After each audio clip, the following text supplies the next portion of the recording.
On March 15, 1984, 8 men were shot dead in a courthouse in Atlanta, Georgia. These men were gang members, notorious for their violence and intimidation. The method, systematic, deliberate, with cold precision. The perpetrator, Arthur Jackson, a 58-year-old grandfather, a retired factory worker with a heavy past, his movements calm and measured. Atlanta law enforcement would later call it a shocking and unprecedented act of vigilantism.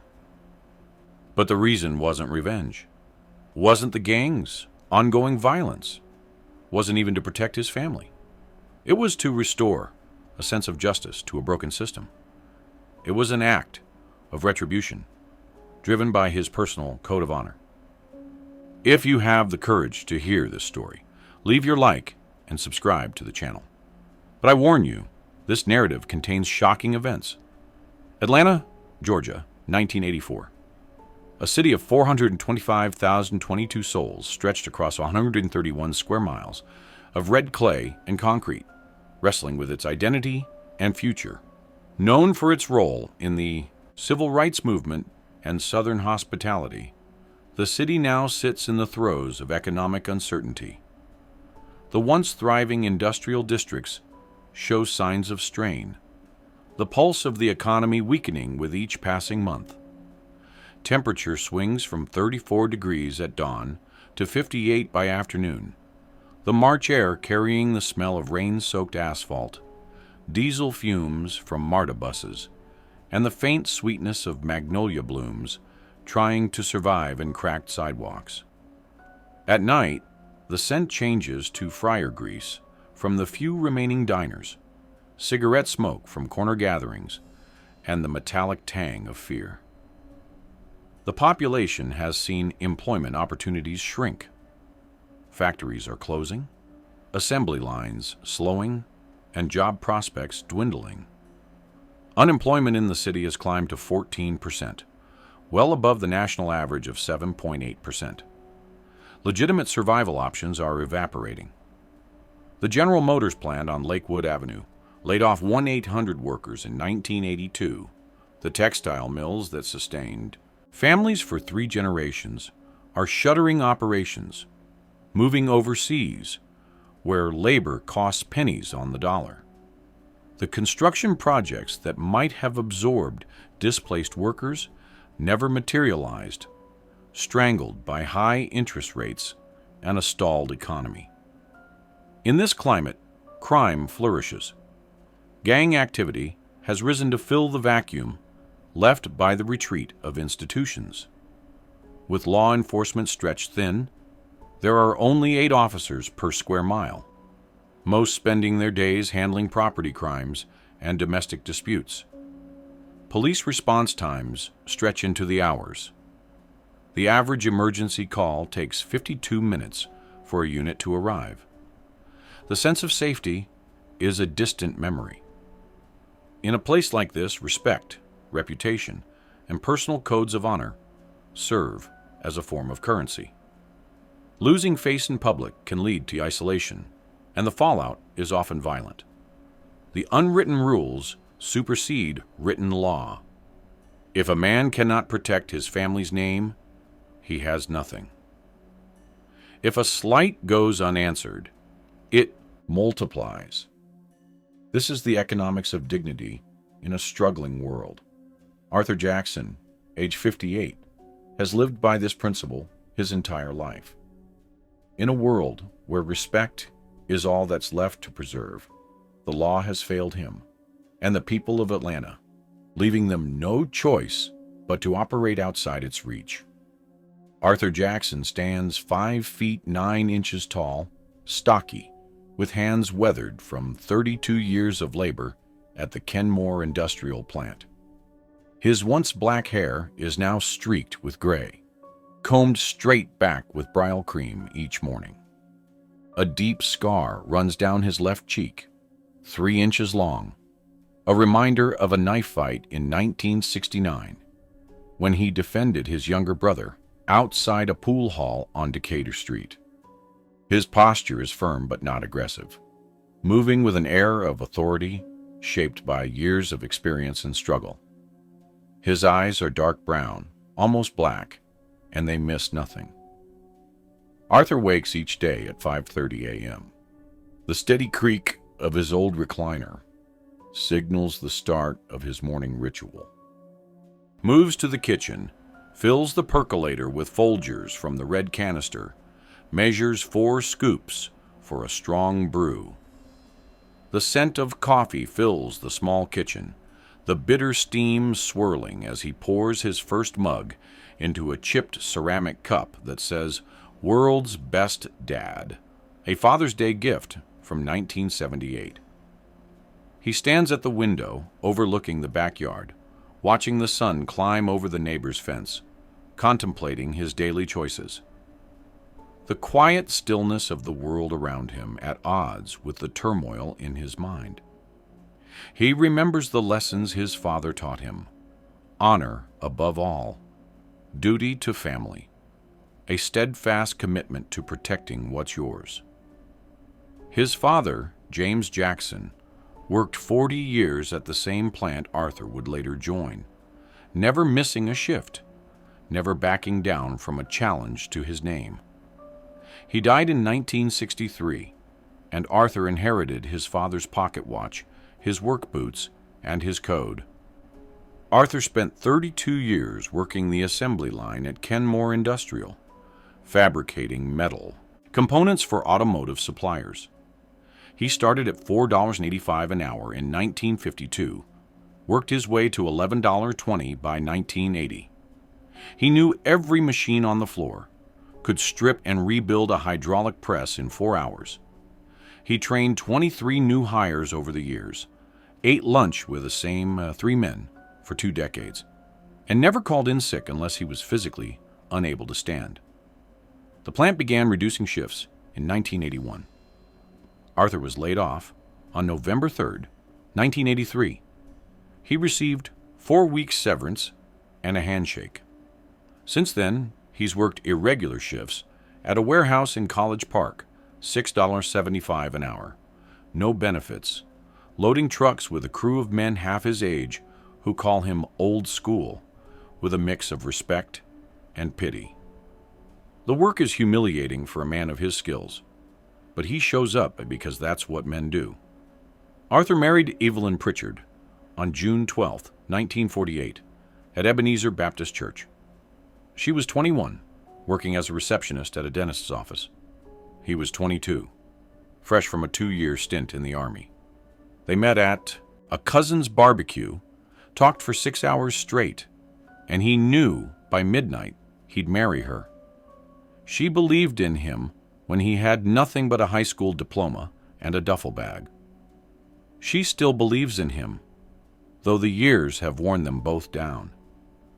Their daughter, Michelle, is 35 years old, a single mother working double shifts as a nurse at Grady Memorial Hospital. She's sharp-tongued, tired, and fiercely protective of her daughter, Lena. Michelle's ex-husband, Lena's father, left when the girl was 3. No child support, no contact. Michelle raised Lena alone, with Arthur and Evelyn filling the gaps, providing stability when Michelle worked nights. Lena Jackson is 14 years old, skinny, quiet, with her grandfather's dark eyes and her mother's stubborn streak.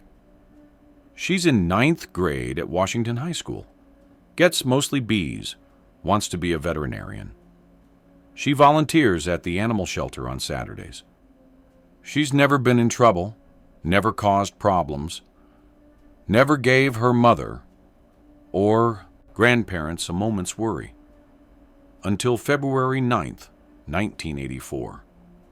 On that day, Lena was walking home from school, cutting through Piedmont Park to catch the bus on Monroe Drive. 3 members of the East Atlanta Boys, a gang that controls 6 square blocks of territory, approached her.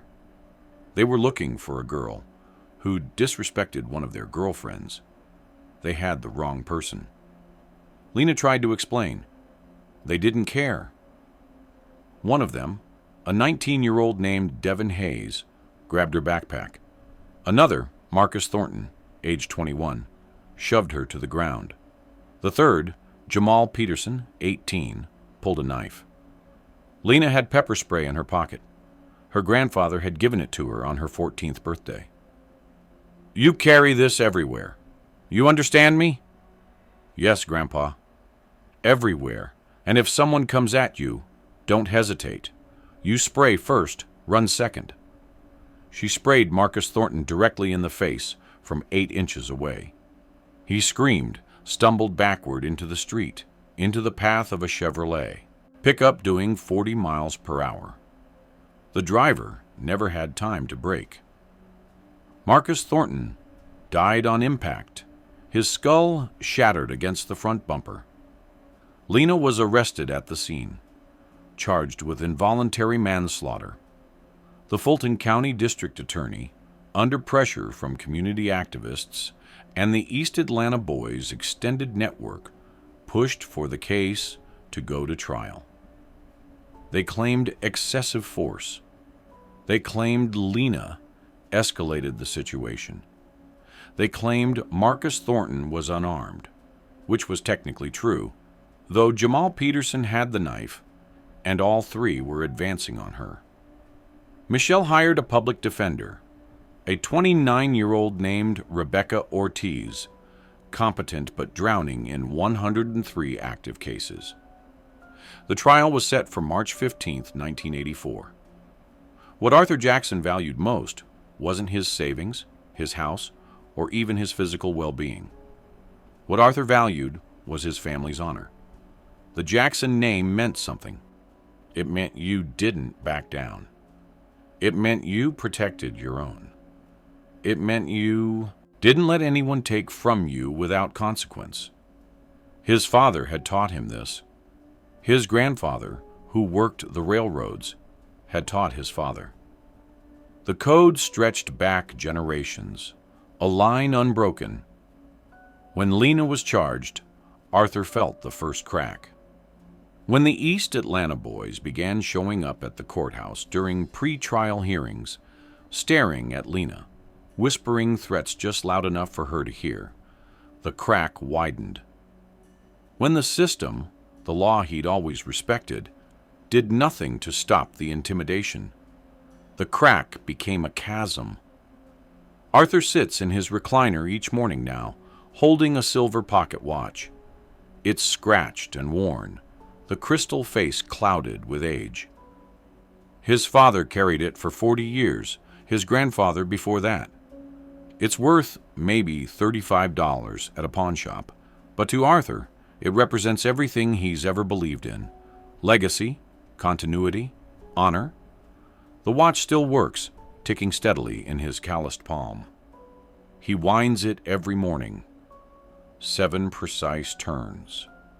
Feeling. The mechanism catch and release. The watch came from his grandfather, who received it in 1911, after 25 years working for the Southern Railway. His grandfather gave it to his father on his wedding day. His father gave it to Arthur the day he left for the Army. "This watch has been with this family through everything," his father said. "Wars, layoffs, deaths, births. You carry it. You remember who you are." Arthur planned to give it to Michelle when she graduated nursing school. But Michelle is practical, not sentimental. She'd have appreciated it, but not understood it. He planned instead to give it to Lena when she turned 18, the first grandchild, the one who carries the future. When Lena was arrested, Arthur held the watch and thought about what it would mean if she went to prison, if her name was destroyed, if the Jackson legacy ended with a criminal record and a family too broken to continue. The watch would mean nothing then, just metal and glass, just a relic of a code the world no longer honored. He couldn't let that happen. The men who put Lena in that situation, the ones who threatened her, who now sat in the courthouse, intimidating her, they were the problem. And if the system wouldn't handle them, Arthur Wood.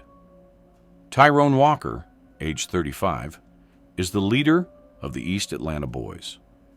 He stands 6 feet 2 inches tall, 210 pounds, with a shaved head and a tattoo of a crown on his neck. He dropped out of high school in 11th grade, not because he was stupid, but because his mother was dying of cancer, and someone needed to pay the rent. He joined the East Atlanta Boys at 17, running packages, building a reputation for reliability and controlled violence. By 25, he was running his own crew. By 30, he controlled territory. Tyrone has a wife, Jasmine, 32 years old, who works as a cashier at Kroger and pretends not to know how her husband makes money.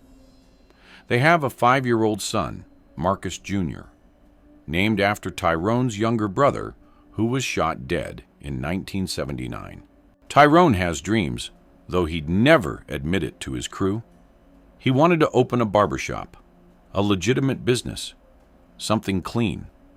He's been saving money in a lockbox under the floorboards, ate $200 so far, 3 years of skimming and planning. Marcus Thornton, the young man killed on February 9th, was Tyrone's cousin. Second cousin, technically, but family. When Marcus died, Tyrone felt the obligation settle over him like a weight. The code of the streets is clear. Family requires response.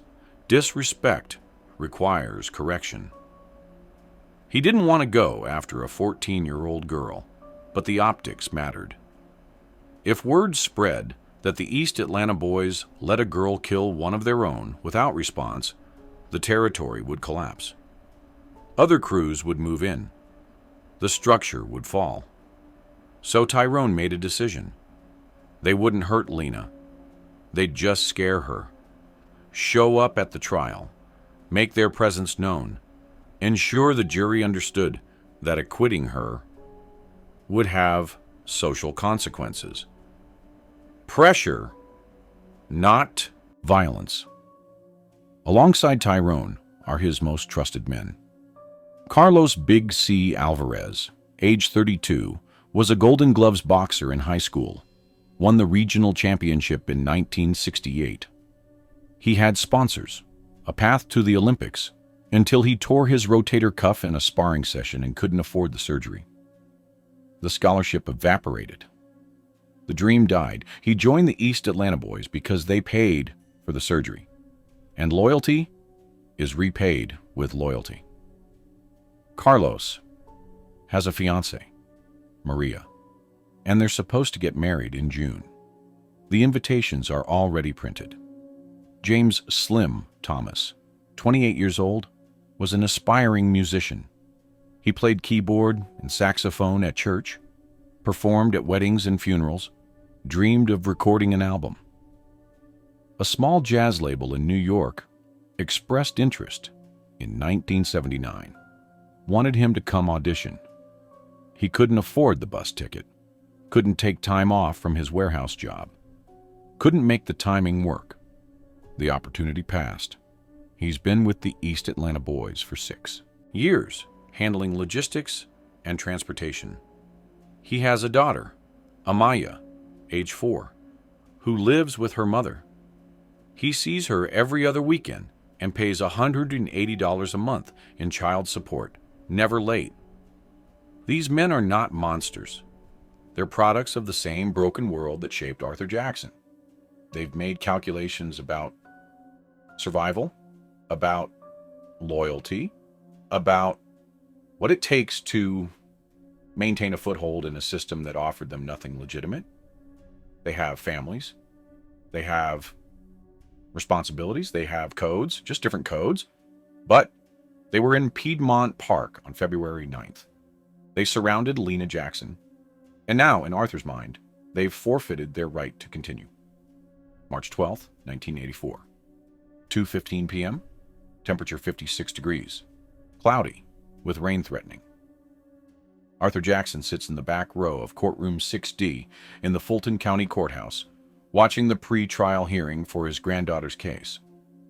The room smells like floor polish, stale air, and the faint musk of too many bodies in too small a space.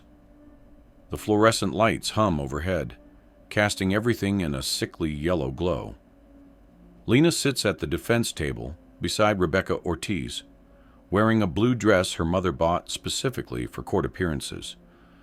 She looks small, fragile.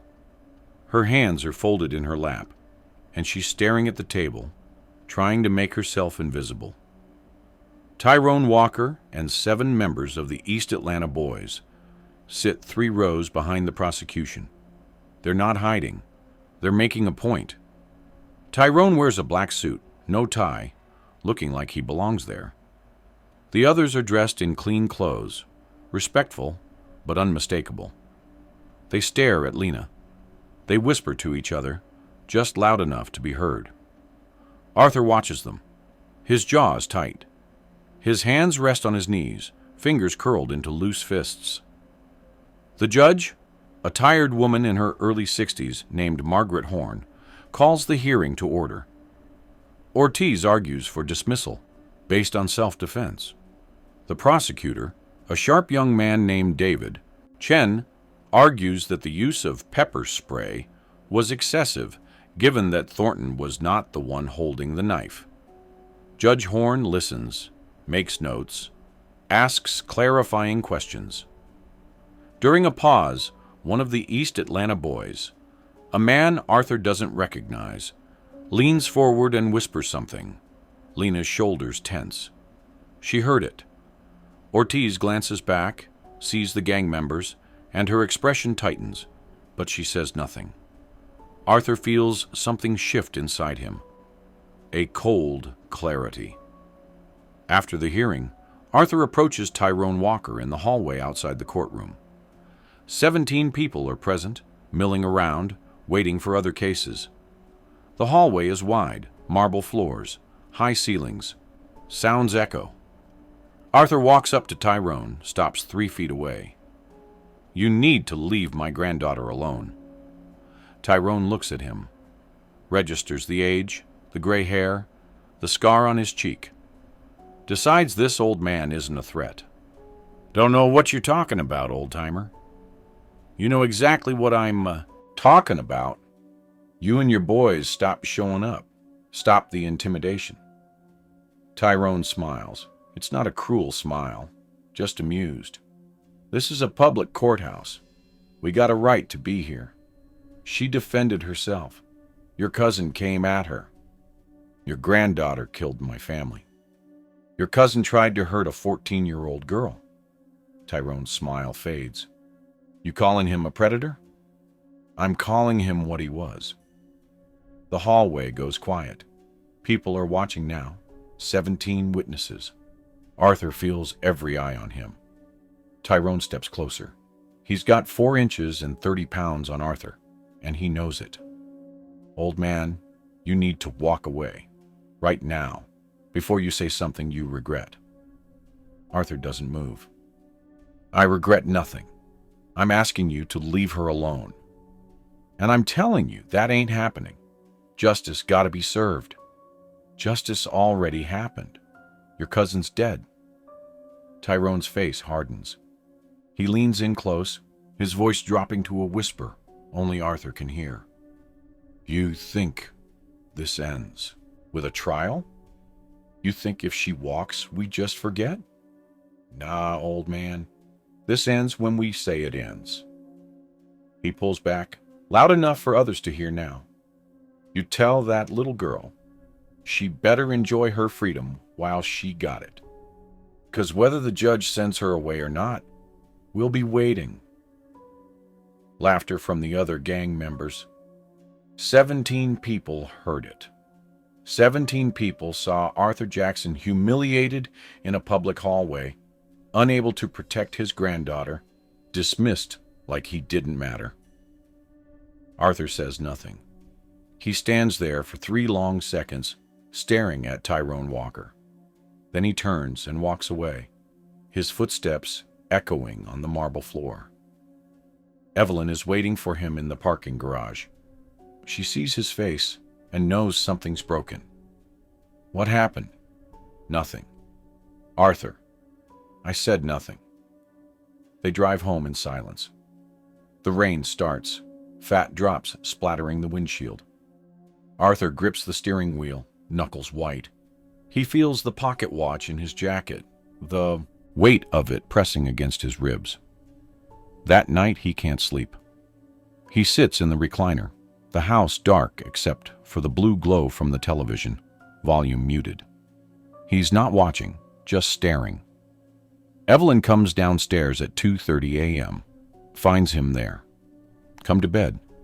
In a minute. You've been saying that for 3 hours.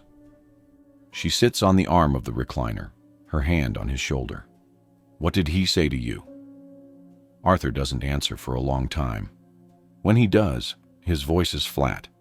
He said they'll be waiting, no matter what the verdict is. Evelyn closes her eyes. We'll move. We'll take Lena and Michelle, and we'll go somewhere else. Where? We got no money. Michelle's got her job. Lena's got school. Then we call the police. And tell them what? That a man in a public hallway said words? They can't do anything, Evelyn. You know that. So what are you saying? Arthur looks at her, and she sees something in his eyes she hasn't seen in years. Not since the pool. Hall in 1969. Not since the night he came home with blood on his shirt and a knife wound in his side and told her he'd handled it. I'm saying the law can't help us. March 13th, 1984. 9:15 a.m. Arthur walks into the Fulton County Police Department, a low brick building on Pryor Street. The front desk officer, a young woman with tired eyes, looks up from her typewriter. Help you? I need to file a report. Intimidation and threats. She slides a clipboard across the counter. Fill this out. Someone will be with you. Arthur fills out the form. Incident date, March 12th. Location, Fulton County Courthouse. Description, gang members threatening minor witness. He writes clearly, printing each word. He signs his name at the bottom. 40 minutes later, a detective named Raymond Cole calls him into a small office. Cole is in his late 40s, balding, wearing a tie that's been loosened 3 hours into his shift. He reads Arthur's report, nods, sets it down. Mr. Jackson, I understand your concern. Can you do something? Did they make a specific threat? They said they'd be waiting for her. Waiting where? He didn't specify. Did he threaten physical harm? It was implied. Cole leans back in his chair, and Arthur can see the answer coming before the man speaks. Mr. Jackson, I sympathize. I really do. But without a specific, actionable threat, there's nothing we can charge them with. Intimidation requires proof of intent to cause fear for the purpose of influencing testimony, and what you're describing is vague. A defense attorney would tear it apart. So you're telling me you can't do anything. I'm telling you we don't have grounds for an arrest. What I can do is increase patrols near your home and your granddaughter's school. You're already short on officers. You and I both know patrols don't mean anything. Cole's expression softens. He's not a bad man. He's just trapped in the same broken system. I'm sorry. I wish I could do more. Arthur stands. He doesn't shake Cole's hand. He walks out of the building into the cold March air, feeling the weight of inevitability settle over him. The law has failed, just like he knew it would.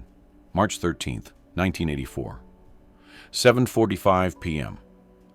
Arthur sits at the kitchen table with Evelyn and Michelle. The table is old, scarred wood, the same table they've eaten at for 20 years. The coffee maker percolates in the corner. The refrigerator hums. The fluorescent light overhead flickers slightly, needs replacing. Arthur has called this meeting. Michelle arrived 15 minutes ago, still in her scrubs from the hospital, exhausted from a 12-hour shift. Evelyn made coffee, but no one's drinking it. It sits steaming in 3 mugs, untouched. Arthur speaks first. His voice is calm, measured, like he's discussing the weather. The police won't help. I went to them, filed a report. They said there's nothing they can do. Michelle stares at him. What are you saying, Dad? I'm saying the system has failed Lena, and if the system won't protect her, we have to. We'll get a restraining order. Against who? They haven't done anything illegal yet. And even if we did, you think a piece of paper stops men like that? Evelyn's hands are folded on the table, her knuckles white. Arthur, don't. Don't what? You know what? Michelle looks between them, confused. What are you two talking about? Arthur pulls the pocket watch from his jacket, sets it on the table. It sits between the 3 coffee mugs, the silver catching the fluorescent light. This watch has been in our family for 73 years. My grandfather carried it. My father carried it. I've carried it for 21 years. I was going to give it to Lena when she turned 18. Michelle's voice is quiet. Dad, if those men hurt her, if they destroy her life, this watch means nothing. Our name means nothing. Everything we've built, everything we've stood for, gone. Because we were too afraid to do what needed to be done. Evelyn's voice cracks. There's another way. What way? Tell me, because I've thought of everything. We move. We leave. We can't afford to move. Michelle has her job. We have this house. We got no savings. Then we deal with it. We keep Lena safe. We get through the trial, and we survive. Arthur shakes his head slowly. They already said it doesn't matter what the verdict is. They'll be waiting. You think they're bluffing? Silence. Michelle speaks, her voice barely a whisper. What are you suggesting? Arthur looks at his daughter. He sees the fear in her eyes, the desperation. She's been fighting alone for so long, working double shifts, raising Lena without help, trying to keep everything together. She's exhausted. She's breaking. I'm suggesting we handle it ourselves. Handle it how? The men who are threatening Lena. They'll be at the courthouse on Friday for the trial. All of them. I counted 8. Michelle's eyes widen. Dad, no. They won't. Stop. You know that. Even if Lena's acquitted, even if she walks free, they'll come for her. And the police won't do anything until after it's already happened. Evelyn stands abruptly, her chair scraping against the linoleum. I can't listen to this. Evelyn, you're talking about murder, Arthur. Don't dress it up. Don't call it protecting the family. You're talking about killing 8 men. I'm talking about doing what the law won't. And what happens to you? What happens to Lena when her grandfather's in prison for the rest of his life? Arthur's voice doesn't rise. It stays calm, steady. What happens to Lena when she's dead because we did nothing? The question hangs in the air. Evelyn sits back down slowly, her face pale. Michelle looks at her father like she's seeing him for the first time. How? Michelle, don't encourage this. Mom, he's right. They won't stop. I've seen men like this at the hospital. They don't forgive. They don't forget. If we don't do something, Lena's dead, or worse. Arthur reaches across the table, takes Michelle's hand. I need you to trust me. I need you to understand that I'm doing this because it's the only option left. What do you need from me? Nothing. You stay out of it. You and your mother, you stay home. You don't know anything. Then why did you tell us? Because you deserve to know why. Evelyn is crying now, silent tears running down her face. There has to be another way. There isn't. Arthur stands, picks up the pocket watch, slips it back into his jacket. The trial is March 15th, 2 days. They'll all be there. Michelle's voice is shaking. And then what? You just walk into a courthouse and shoot 8 men? Yes. The simplicity of it is terrifying. No elaborate plan. No escape route. Just a cold, calculated decision. Evelyn stands, walks to the window, stares out at the backyard. The March night is dark, moonless. She speaks without turning around. Your father would be ashamed. Arthur's jaw tightens. My father taught me to protect my family. That's what I'm doing.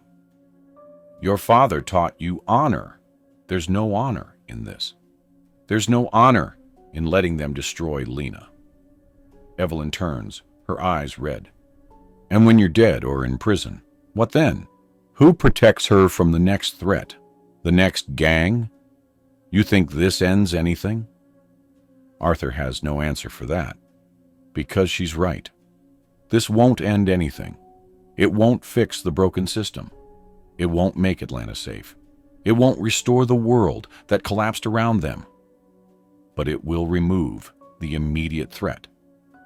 And sometimes, that's all a man can do. Michelle breaks the silence. I won't stop you. Evelyn turns to her daughter, horrified. Michelle, Mom, Lena is my daughter. And if the only way to keep her alive is this, then I won't stop him. Arthur nods once. He walks to the door, pauses. Get some rest. Both of you. Whatever happens on Friday, you had no knowledge. He leaves. The kitchen. Evelyn and Michelle sit in silence, the coffee growing cold, the fluorescent light flickering above them. What Arthur Jackson didn't know, sitting in that kitchen with his wife and daughter, was that his decision would set in motion a chain of events that would leave 8 men dead, his granddaughter traumatized beyond repair, and his family name synonymous with vigilante murder. That the pocket watch he would take 8 lives to protect would end up in an evidence locker, forgotten. That honor, taken to its extreme, becomes indistinguishable from revenge. March 14th, 1984. 6:30 a.m. Arthur drives to a sporting goods store in Marietta, 20 miles outside Atlanta. The store is called Outdoor Expeditions, a large warehouse-style building that sells hunting equipment, fishing gear, and firearms. He parks his Ford pickup, walks inside. The clerk behind the gun counter is a man in his mid-50s, heavyset, with a gray beard and a camouflage baseball cap.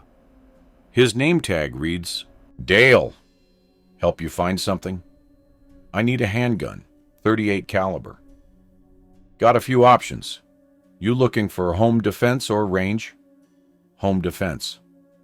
Dale pulls 3 revolvers from the case, sets them on the counter. A Smith & Wesson Model 10, a Colt Detective Special, and a Ruger Security 6. Arthur picks up the Smith & Wesson, feels the weight, checks the cylinder. It's familiar. He carried an M1911 in the Army, but the revolver is simple enough. I'll take this one, and 2 boxes of ammunition. Federal or Winchester? Federal. Dale rings up the purchase. $187.50 after tax. Arthur fills out the paperwork, no background checks required in 1984, and walks out 25 minutes later with the Smith & Wesson Model 10 and 100 rounds of .38 special ammunition. At 11 a.m., Arthur drives to a different store, a pawn shop in Decatur called Reliable Loans. He buys a second handgun, a Colt .38 Special, used but functional, for $95.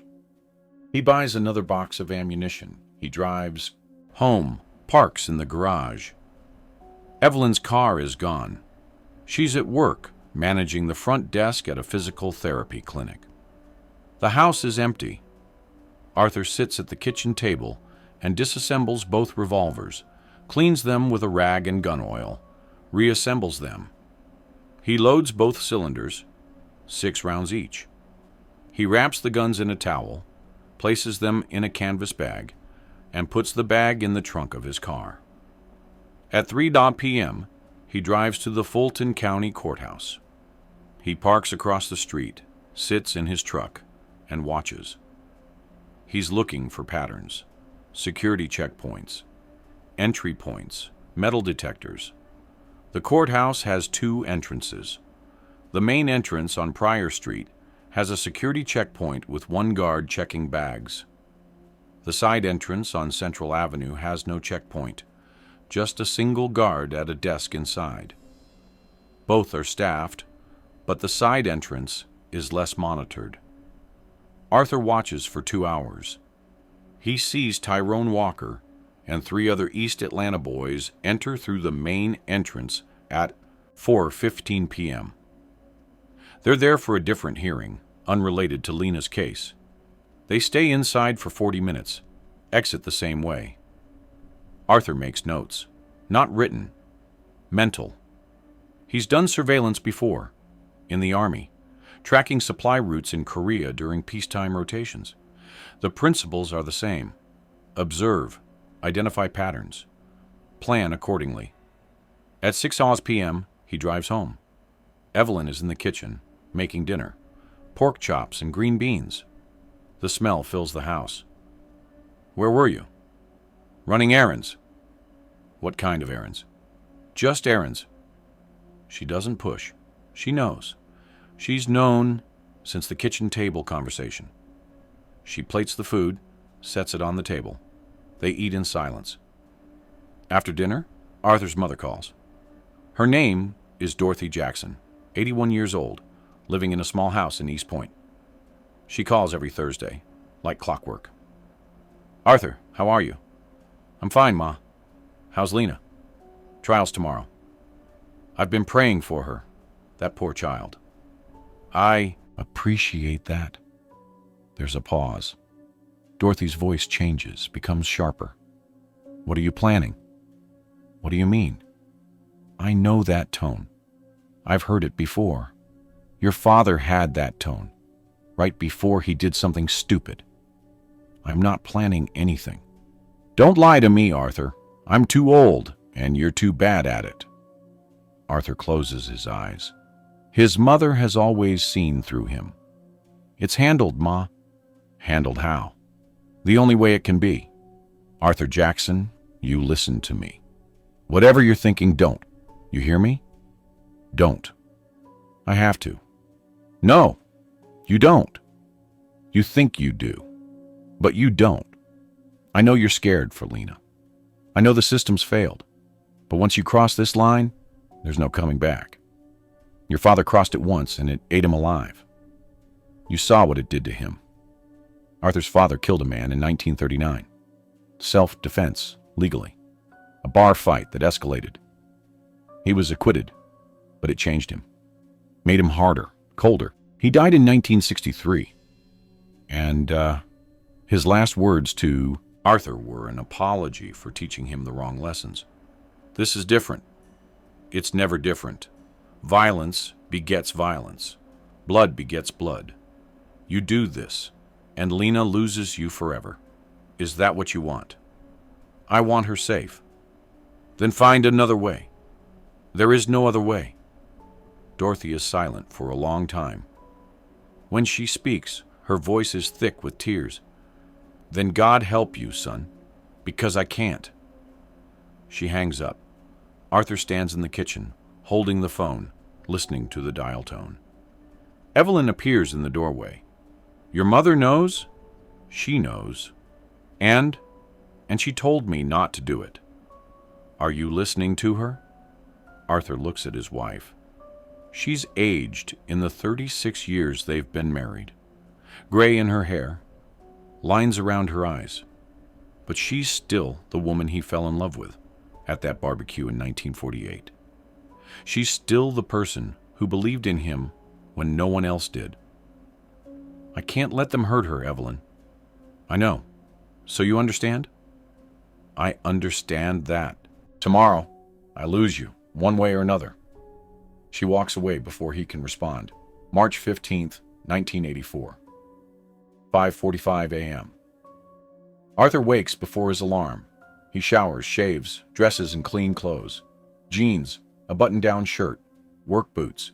He makes coffee, drinks it standing at the window. The sun isn't up yet. The world is still dark. Evelyn comes downstairs at 6:15 a.m. She doesn't speak. She pours her own coffee, sits at the table. They sit in silence for 20 minutes. At 6:35 a.m., Arthur stands. I'm going. I know. I love you. I know that too. He walks to the door. She doesn't follow. Doesn't ask him to stay. Doesn't beg. She just sits at the table, holding her coffee mug, staring at the surface of the liquid like it holds answers. Arthur gets in his truck, starts the engine, and drives toward downtown Atlanta. The trial is scheduled for 9 a.m. Arthur arrives at the courthouse at 7:50 a.m. He parks 3 blocks away in a public lot. He retrieves the canvas bag from the trunk, slings it over his shoulder. It's heavy. 2 revolvers, 12 loaded chambers. 100 rounds total, though he only expects to need 16. He walks to the courthouse. The morning air is cold, 38 degrees. The sky is overcast, threatening rain. The streets are quiet, early commuters just beginning to fill the sidewalks. Arthur enters through the side entrance on Central Avenue. There's one guard at a desk inside, reading a newspaper. No metal detector, no bag check. The guard glances up as Arthur walks past. Morning. Morning. Arthur walks into the building. He's inside. 7:52 a.m. Tyrone Walker, Carlos Alvarez, James Thomas, and 5 other members of the East Atlanta Boys are already inside, waiting in the hallway outside courtroom 6D. They're early, making sure Lena sees them when she arrives. Arthur walks toward them. They see him, recognize him, the old man from the hallway 2 days ago. Tyrone smiles. You lost, old-timer. Arthur reaches into the canvas bag, pulls out the Smith & Wesson. No. 7:54 a.m. Temperature 38 degrees, humidity 72%. Arthur fires twice. Tyrone Walker, 35 years old, takes both rounds in the chest. He staggers backward, hits the wall, slides down to the floor. His eyes are wide, confused. He's wearing the same black suit from the hearing. The jacket is tailored, expensive. He bought it for his wedding 3 years ago. Wears it to every important occasion. Tyrone tries to speak, but blood fills his throat. He coughs once, a wet, rattling sound. His hand reaches for his pocket, falls short. At home, Jasmine Walker is making breakfast for Marcus Jr. pancakes, his favorite. She's planning to take him to the park after school. She doesn't know that in 3 hours, police officers will knock on her door and tell her that her husband is dead. Tyrone's locked box, hidden under the floorboards, contains $200. The barber shop will never open. Arthur turns. Carlos Alvarez is reaching for a gun tucked in his waistband. Arthur fires once. The round hits Carlos in the shoulder, spins him around. He falls to his knees. Wait! Arthur fires again. Headshot. Carlos Big C.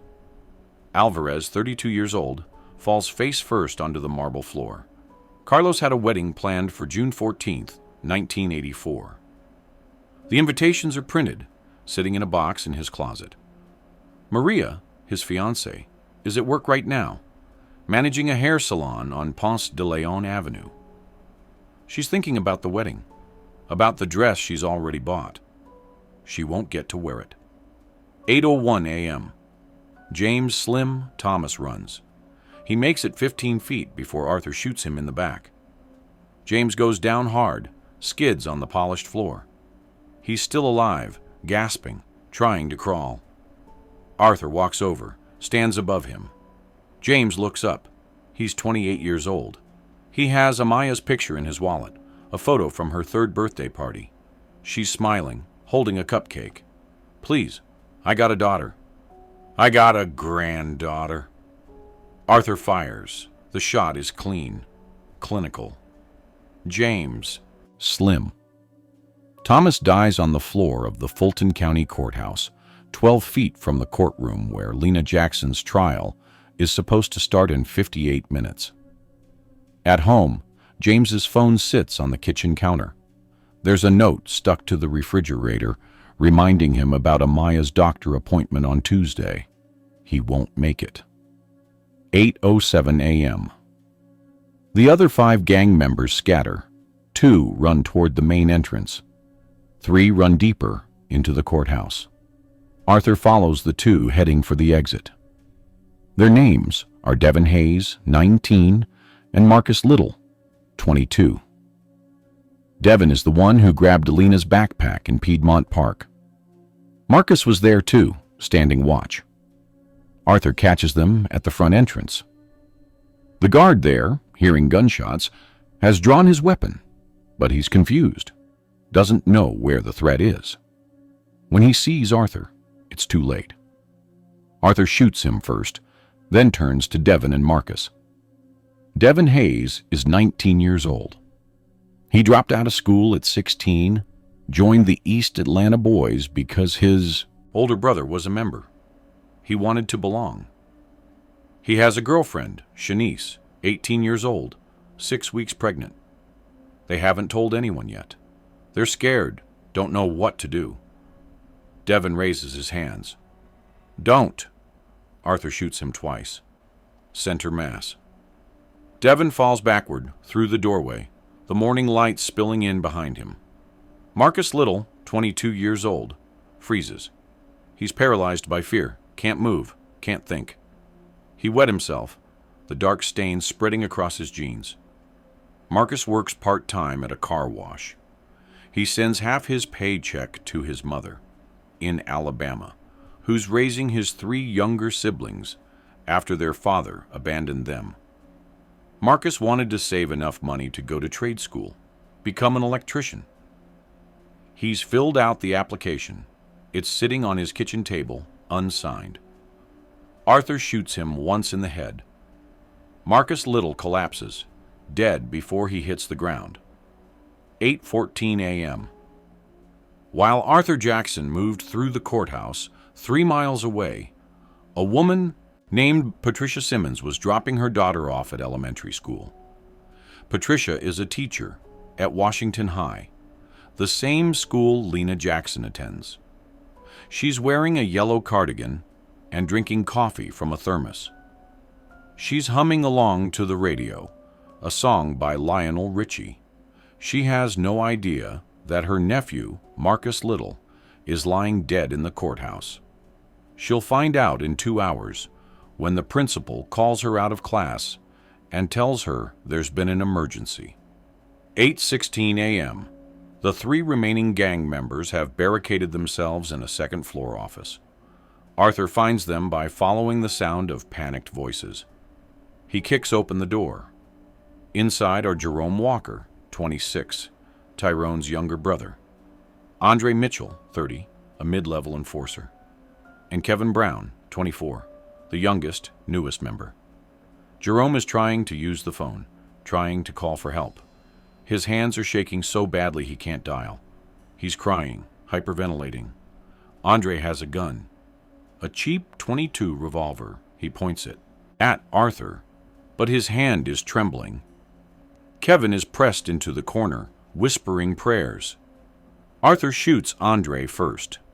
The .22 falls from his hand, unfired. Andre Mitchell, 30 years old, stumbles backward, clutching his stomach. He slides down the wall, leaving a smear of blood on the white paint. Andre has a wife, Keisha, and a 10-year-old son who plays Little League baseball. Andre coaches the team. They have a game scheduled for tomorrow. The kid's been practicing his swing all week, excited to show his dad. He'll never get the chance. Jerome drops the phone. Please, I wasn't there. I wasn't in the park. I didn't touch your granddaughter. Your brother threatened her. That wasn't me. You're his brother. You stood with him.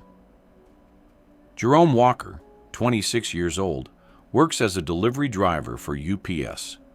He's been with the company for 4 years, has good reviews, plans to apply for a management position next month. He has a daughter, 8 years old, who's learning to play piano. She has a recital on Saturday. Jerome promised he'd be there. Arthur shoots him in the chest. Jerome falls, gasping. The phone on the floor beside him rings, unanswered. 8:22 a.m. Kevin Brown, 24 years old, is still praying. He's the youngest of the 8. Joined the gang 6 months ago because he couldn't find a job and his rent was overdue. He's been trying to save money to get out, to move to Tennessee, where his aunt has a spare room and connections at a factory. Arthur stands over him. Kevin looks up, tears streaming down his face. I'm sorry. I'm so sorry. I didn't want to be there. Tyrone made me go. Please. I'll leave. I'll disappear. You'll never see me again. Arthur hesitates. For the first time since he pulled the trigger on the guard at the entrance, he pauses. Kevin is barely older than Lena. A kid, really, caught in the same system, the same broken world. But Kevin was there, in the hallway, laughing. Arthur's hand tightens on the Smith & Wesson. I can't let you walk away. Please. I'm sorry. Arthur fires. Kevin Brown slumps against the wall, his prayers cut short. His aunt in Tennessee will receive a call later today. She'll sob on the phone, ask him why, ask him what happened, asking if it's her fault for not helping him sooner. 8:28 a.m. While Arthur Jackson stood in that second-floor office, staring at the bodies of 3 men he'd just killed, 2 miles away, Michelle Jackson was parking her car at Grady Memorial Hospital, starting her shift. She checked her purse, felt for the note her father had left on the kitchen table that morning. Just 2 words. I'm sorry. She folded it, put it in her pocket, and walked inside. She had no idea that in 30 minutes her life would implode, that police would arrive at the hospital and escort her to an interrogation room, that she'd spend the next 8 hours answering questions about what she knew and when she knew it. 8:30 a.m. Arthur walks back downstairs. The courthouse is chaos. People are screaming, running. Alarms are blaring. He hears sirens in the distance, growing louder. He walks to courtroom 6D, where Lena's trial was supposed to begin in 30 minutes. The courtroom is empty. He sits in the front row, sets the Smith & Wesson on the bench beside him, and waits. Police arrive 4 minutes later. Tactical units, rifles raised, shouting commands. Arthur raises his hands, slow and deliberate. I'm unarmed. On the ground, now. Arthur complies. He lies face down on the courtroom floor, hands behind his head. Officers swarm him, cuff him, drag him to his feet. As they lead him out, he sees the bodies in the hallway. 8 men, 9 if you count the guard, all dead in 38 minutes. He feels nothing. The aftermath is swift and brutal. Arthur Jackson is charged with 9 counts of first-degree murder. The trial lasts 3 weeks. His defense attorney, a court-appointed public defender named Stephen Marks, argues temporary insanity brought on by extreme emotional distress. The prosecution presents witness testimony, physical evidence, and the simple, undeniable fact that Arthur planned and executed a massacre. The jury deliberates for 7 hours. Guilty on all counts. Arthur is sentenced to death by electric chair. Georgia still uses the electric chair in 1984. He's 58 years old. He'll spend the next 14 years on death row before the sentence is carried out. Evelyn Jackson files for divorce. She moves to South Carolina to live with her sister, unable to remain in Atlanta, where her husband's name is synonymous with murder. She never visits him in prison. Michelle Jackson loses her job at Grady Memorial. The hospital doesn't officially fire her, but the scrutiny is too much. She resigns, moves to Florida, changes her last name. She cuts all contact with her father. Lena Jackson's trial is postponed indefinitely. With the primary witnesses dead, the prosecution drops the charges. Lena is free, legally, but she's destroyed. She stops going to school, stops eating, stops talking. She's diagnosed with severe PTSD and spends 6 months in a psychiatric facility. When she's released, she moves with her mother to Florida. She never speaks to her grandfather again. The pocket watch, the object Arthur killed to protect, is entered into evidence. Exhibit 47B. It sits in a locker in the Fulton County Evidence Facility, cataloged and forgotten. When Arthur is executed in 1998, no one claims it. It's eventually auctioned off in a bulk sale of unclaimed property. A dealer buys it for $8, resells it at a flea market for $22. The legacy Arthur tried to preserve is destroyed. The Jackson name, once a symbol of honor and resilience, becomes a cautionary tale about vigilante justice and the cost of violence. Tyrone Walker's wife, Jasmine, raises Marcus Jr. alone. She works 2 jobs to pay the rent. The $8,200 in the lockbox is seized by police as proceeds of criminal activity. She never sees it. Carlos Alvarez's fiancée, Maria, cancels the wedding. She moves back to her parents' house in Miami, unable to stay in Atlanta. She never marries. James Thomas's daughter, Amaya, grows up asking about her father. Her mother tells her he was a good man who made bad choices. Amaya doesn't believe her. She sees the news articles, the mugshots, the label gang member. She grows up ashamed of her last name. Devin Hayes' girlfriend, Shanice, miscarries 3 weeks after his death. The stress, the trauma, too much for her body to handle. She's 18 years old, and she'll spend the rest of her life wondering if the baby would have been a boy or a girl. Marcus Little's mother in Alabama receives his final paycheck, $156. She uses it to buy groceries for his 3 younger siblings. They ask when Marcus is coming home. She doesn't know how to tell them he's not. The families of the 8 dead men hold funerals. They grieve. They bury their sons, brothers, husbands, and fathers. They try to move on, but the loss is a wound that never fully heals. Was Arthur Jackson a murderer? Yes. He eliminated 9 people with premeditation and calculation. Devin Hayes, 19 years old, had a girlfriend 6 weeks pregnant. Jerome Walker, 26, had a daughter learning piano. Kevin Brown, 24, was trying to save money to escape to Tennessee. These were not faceless monsters. They were human beings with families, dreams, and futures that Arthur erased in 38 minutes. Was he also a man abandoned by the system, operating under a code of honor that once meant something, trying to protect the only thing he had left? Also, yes. The uncomfortable truth is that both things can be true simultaneously.